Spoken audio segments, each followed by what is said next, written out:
ప్రముఖ నిర్మాత నటికుమార్ గారు ఉన్నారు సార్. నమస్కారం సార్. సార్, రాహుల్ గాంధీ ఏదైతే ఇల్లు అధికారిక నివాసం ఖాళీ చేయాలన్నప్పుడు పిసిసి చీఫ్ రేవంత్ రెడ్డి దగ్గర నుంచి ఎంతోమంది మా నివాసంలో వచ్చి ఉండండి అని చెప్పడం జరిగింది సార్. కొన్ని లక్షల మంది ఆయన నివాసంలో ఉండండి, మేము ఉంటాం అంటగా అని చెప్పారు. అది ఆయనకి వాళ్ళ తల్లిదండ్రులు ఇచ్చిన పుణ్యం. ఆయనకి అంత మంచి పేరు ఉంది. అలాంటి నీతి నిజాయితీ గల వ్యక్తి దొరకడు. నేను రెండే విషయాలు నేను రాహుల్ గాంధీ గారి విషయంలో నేను అడుగుతున్నాను. రాజ్యాంగం మనకి ఇచ్చిన హక్కు. నేను ఇప్పుడు మీ ఛానల్తో నేను మాట్లాడుతున్నా, విమర్శ చేస్తున్నా. ప్రతి విమర్శ మీరు చెయ్యండి, విమర్శ నేను చేస్తున్నా, ప్రతి విమర్శ కంపల్సరీ. అంతే తప్ప దాని మీద ప్రతిదీ పలునాశన డాబాలు వేసుకుంటూ వెళ్ళిపోతే ఆ పలునాశన డాబాలు మరొక శిక్షలు పడుతూ ఉంటే పార్లమెంట్లో కానీ ప్రపంచంలో కానీ జనాలు మిగులుతారా? ఓకే. రెండోది, ఇక్కడ మీకు రెండు విషయాలు రాహుల్ గాంధీ గారి విషయంలో చెప్తున్నాను. రాహుల్ గాంధీ గారు చేసిన తప్పేంటి? ఈ చట్టం తీసుకొచ్చినప్పుడు యూపీఏ గవర్నమెంట్లో చట్టం తీసుకొచ్చింది. భారతీయ జనతా పార్టీ తీసుకురాలే, ఇంకో గవర్నమెంట్ తీసుకురాలే. ఈజ్ ద కాంగ్రెస్ గవర్నమెంట్ తీసుకొచ్చింది. నేరం చేసేవాళ్ళు రాజకీయ ప్రజాప్రతినిధులు నేరం చేసే 2 సంవత్సరాలు దాటి శిక్ష పడిన ఎవరికైనా డిస్క్వాలిఫై చేయండి అని తీసుకొస్తే సుప్రీంకోర్టు ఆ తీర్పు ఇచ్చింది. సుప్రీంకోర్టు 2 సంవత్సరాలు దాటి ఎవరున్నా శిక్ష ఇమ్మీడియట్లీ డిస్క్వాలిఫై చేయాల్సిందని. దాన్ని మళ్ళా యూపీఏ గవర్నమెంట్ అమెండ్మెంట్ చేసింది.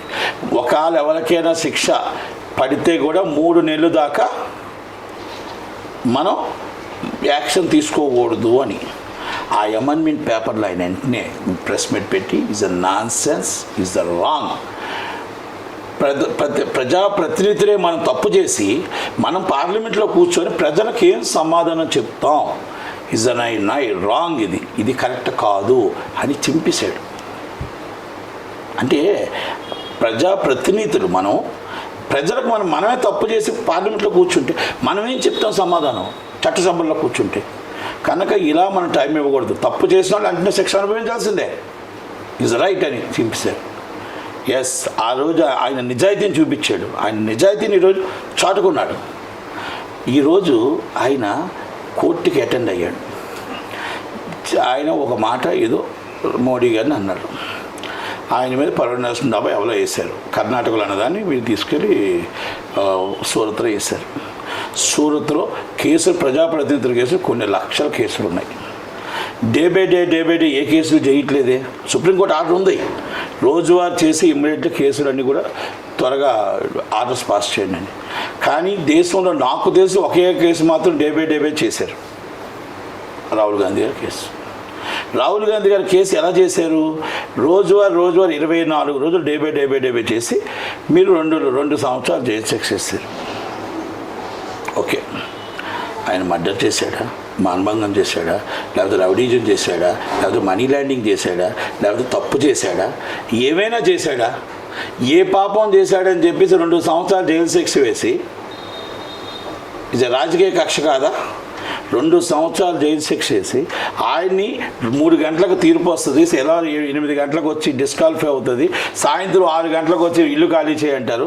ఇది రాజకీయ కక్ష అంటారా, ఇంకేమైనా అంటారా? ఒకరు ఇందిరాగాంధీ గారు ఆ నానమ్మ ప్రాణత్యాగం చేసింది. ఈ దేశానికి స్వతంత్రం తెచ్చిన ముత్తాత, స్వతంత్రం తెచ్చిన ముత్తాత గాంధీ కుటుంబంలో ఒక్కడు. అలాగే వాళ్ళ నాన్నగారు దేశం కోసం ప్రాణత్యాగం చేశాడు. వాళ్ళ తల్లి 2 సార్లు ప్రధానమంత్రి రిజెక్ట్ చేసింది, వద్దని. ఈయన ప్రధానమంత్రి నాకు వద్దు, మన్మోహన్ సింగ్ గారికి ఇవ్వండి అని చెప్పారు. ప్రధానమంత్రి పదవి వస్తే వద్దు అనుకునేవాడు ఎంపీ సీట్ ఎంత? ఆయన కోసం కాదు, మన కోసం కావాలి ఆయన, మన దేశానికి కావాలి ఆయన. అలాంటి వ్యక్తి మన దేశానికి నిలబడాలి.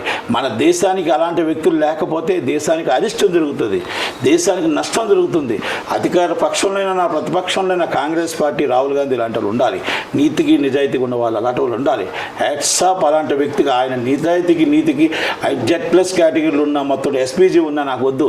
నేను చిన్నవాళ్ళతో కలిసి ఉండాలి, పెద్దవాళ్ళతో కలిసి ఉండాలి. నేను ప్యారడైజర్ అన్నం తినాలి, నేను కాకావాట్లో టీ తాగాలి, నేను మొత్తం ఇరాన్ చాయ్ తాగాలి అనే ఆలోచనలు ఉండి 10 మందితో చిన్నవాళ్ళతో ఉండి భారత జోడో యాత్ర చేసి కాంగ్రెస్కి ఓటేయని చెప్పలేదు, భారత జోడో యాత్రలో భారతీయులంతా కలిసి ఉండాలని చేసిన వ్యక్తికి మనందరం సపోర్ట్ చేయాలా వద్దా?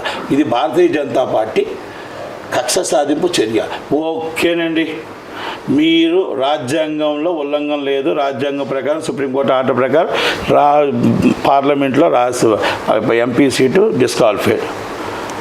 మీరు నేను ఒక్కటి సూటిగా అడుగుతున్నా, పార్లమెంట్లో ఎంతమంది బంగ్లాలు 5 సంవత్సరాలు ఎంపీగా అయిపోయిన తర్వాత ఎంతమంది బంగ్లాలు ఖాళీ చేశారు?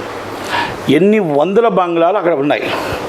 BJP and in other parties and so many parties అన్ని సీట్లు అసలు పార్టీలో ఎంపీలుగా కాకుండా అన్ని బంగ్లాల్లో ఉంటే ఒక్క మీ ఢిల్లీలో ఉన్న సగం ఆస్తులు ఆ ముత్తాతవి, ఇటలీలో ఉన్న వాళ్ళ ఆస్తులు వాళ్ళ మొత్తం టోటల్ రాజు కుటుంబం, సంపన్నుల కుటుంబం నుంచి వచ్చిన రాహుల్ గాంధీ గారిని ఆయన ఇంట్లో నుంచి బట్టలు బయట వేసేస్తామంటే ఇది న్యాయమా అన్యాయమా? మీరు ఒక్కటి చెప్పండి.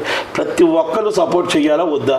ప్రతి ఒక్క ఇంటికి కూడా రమ్మని మా బిడ్డగా చూసుకుంటామని అన్నారంటే ఆయన నిజాయితీకి మారిపోయారు. అలాంటి వ్యక్తి మన దేశానికి కావాలి, వాళ్ళ కుటుంబానికి కాదు, మన దేశానికి రాహుల్ గాంధీ లాంటి వాళ్ళు కావాలి. కాబట్టి ఇది భారతదేశం మొత్తం ఖండించాలి, ప్రతిపక్షాలే కాదు భారతదేశం ప్రజలు ఖండించాలి. కనుక ఆయన నెల రోజులు టైం ఉంటుంది.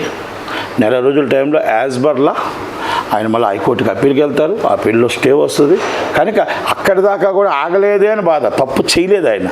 అది మామూలుగా ఒకసారి భారతీయ జనతా పార్టీ ఇలా చేస్తుంది, ఇలా వ్యవహరిస్తుంది. భారతీయ జనతా పార్టీకి ఏంటంటే ప్రతిపక్షానికి భయం వేసింది. ఆయన రాహుల్ గాంధీ గారు ఉంటే భయం గుప్పెట్లో భారతీయ జనతా పార్టీ. రాహుల్ గాంధీ ఒకప్పుడు పప్పు అన్నారు, ఇప్పుడు భయం.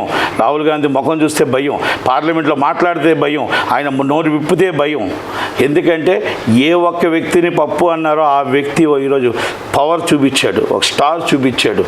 మోడీ ఇంకా 3 సంవత్సరాలు ఉంటారు. ఆయన 75 years అయిపోతుంది. అవును సార్.